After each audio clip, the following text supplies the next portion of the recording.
क्या आपको पता है कि अगर आप लाइफस्टाइल मॉडिफिकेशन करते हैं और सुस्ती और काहली वाली ज़िंदगी से बचते हैं तो 35 से 58% तक आप शुगर के मर्ज़ से बच सकते हैं।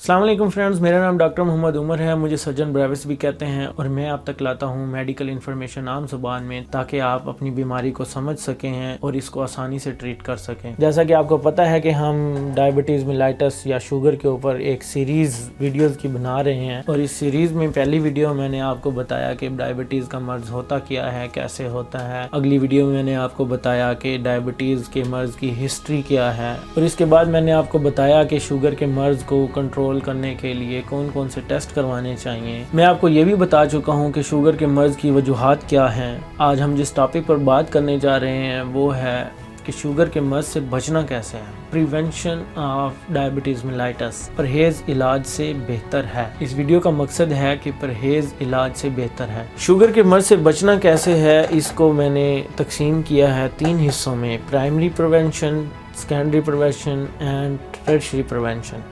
प्राइमरी प्रिवेंशन का मतलब ये है कि बीमारी अभी आई नहीं है, उसको आने से पहले रोकना है।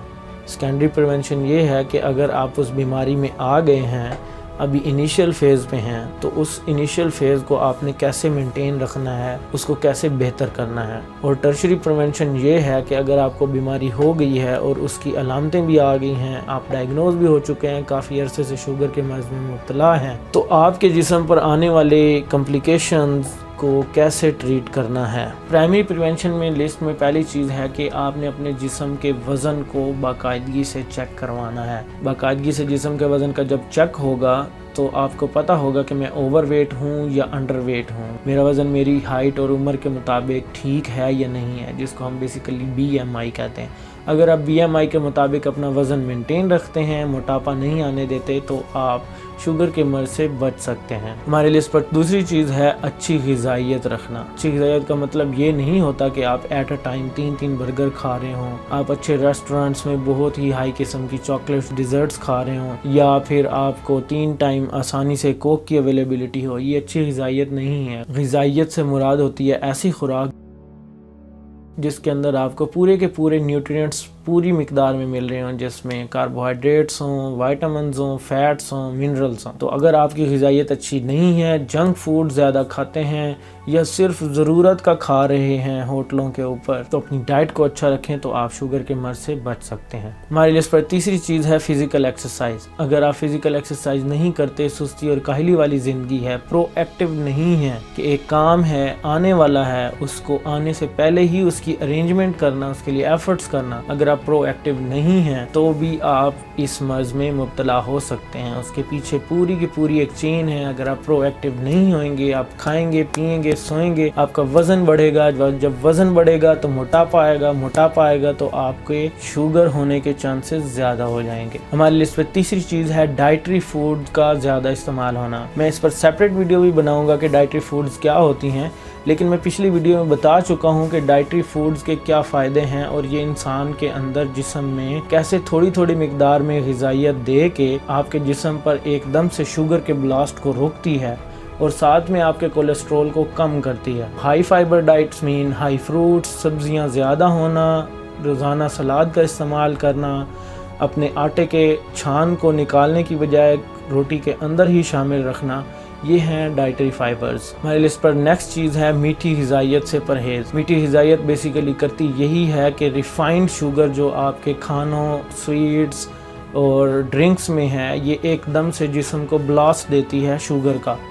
जब एकदम से ब्लड ग्लूकोज लेवल बढ़ता है तो आपका लबलबा पूरा नहीं हो पाता, या अगर पूरा हो भी जाए तो आपका अगर 5, 7, 10 साल तक ये ही आदत रही तो लबलबा एक टाइम पे आके थक जाता है। बीटा सेल्स जो इंसुलिन खारिज करते हैं वो थक जाते हैं या बर्न आउट हो जाते हैं, जिसकी वजह से शुगर का मर्ज़ होता है। हमारी लिस्ट पर नेक्स्ट चीज़ है सुस्ती और काहली से निकलना। पहले मैंने आपको जैसे बताया कि सुस्ती और काहली इंसान के जिस्म को बहुत ज़्यादा डैमेज करती है मोटापे की फॉर्म में, लेकिन सुस्ती और काहली से निकलने का मतलब ये है कि आप अपना प्रोएक्टिव रहें, अपने छोटे छोटे टारगेट्स बनाएं। कोई छोटा मोटा घर के करीब से ग्रॉसरी का सामान लेके आना है तो उसको आप बाइक या साइकिल पर जाने की बजाय पैदल लेके आएँ। अपने दिन में छोटा सा टाइम ऐसा निकालें जिसमें आप मुसलसल पैदल चलें, वॉक करें, या इर्द गिर्द करीबी कोई रिश्तेदार रहता है तो हैबिट बना लें कि रोज़ाना उसे जाके मिलना है। आपकी वॉक हो जाएगी, प्रोएक्टिव रहेंगे और आपको सुस्ती और कहली वाली लाइफ से निजात मिलेगी। हमारी नेक्स्ट चीज़ है ज़्यादा खाने की आदत। जैसे मैंने पहले बताया कि ग़िज़ाइयत आपकी अच्छी हो, लेकिन ग़िज़ाइयत के साथ साथ अगर आपको ज़्यादा खाने की आदत है तो आप ज़्यादा रिस्क पर हैं कि आपको शुगर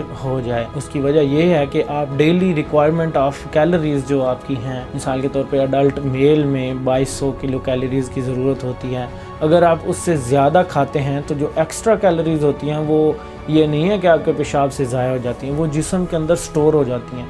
तो अगर आपको ये आदत है ज़्यादा खाने की तो इस आदत को आपने तब्दील करना है। हमारी लिस्ट पर नेक्स्ट चीज़ है मोटापा। पहले मैंने जैसे आपको बताया कि आपने अपना वज़न कम करना है, लेकिन अगर आप ऐसे ग्रुप में हैं कि आपका ऑलरेडी मोटापा ज़्यादा है तो काइंडली अपने वज़न को कम करें। आपको रेगुलर बेसिस पे अपना वज़न तो चेक करना ही करना है, लेकिन आप ऑलरेडी उन हाई रिस्क लोगों में शामिल हो चुके हैं जिनको शुगर है तो आपने अपना वज़न कम करना है। हमारी लिस्ट पर नेक्स्ट चीज़ है शराब। शराब तो हमारा मज़हब भी मना करता है, तो शराब क्योंकि डायरेक्टली आपके पेंक्रियाज के बीटा सेल्स को बर्न आउट करती है, इनडायरेक्टली ये आपको नींद ज़्यादा देती है, खाने का ज़्यादा कहती है, जिसकी वजह से आपका वज़न बढ़ता है और मोटापा आने की वजह से आप शुगर के मर्ज़ में मुब्तला हो सकते हैं। हमारी लिस्ट पर नेक्स्ट चीज़ है ओरल कंट्रासेप्टिव पिल्स से बचना। ओरल कंट्रासेप्टिव पिल्स बेसिकली बच्चों की पैदाइश को रोकने के लिए इस्तेमाल होने वाली गोलियां होती हैं। ये ओरल कंट्रासेप्टिव पिल्स डायरेक्टली और इनडायरेक्टली भी शुगर का बायस बनती हैं। हमारी लिस्ट पर नेक्स्ट चीज़ है तंबाकू नोशी से बचना। तंबाकू नोशी क्योंकि लीडिंग कॉज ऑफ कैंसर है दुनिया में, साथ साथ ये शुगर का मर्ज का बायस भी बनती है, तो अगर आप तंबाकू नोशी करते हैं तो इससे परहेज रखें। हमारी लिस्ट पर नेक्स्ट चीज़ है ब्लड प्रेशर की बीमारी में मुब्तला होना।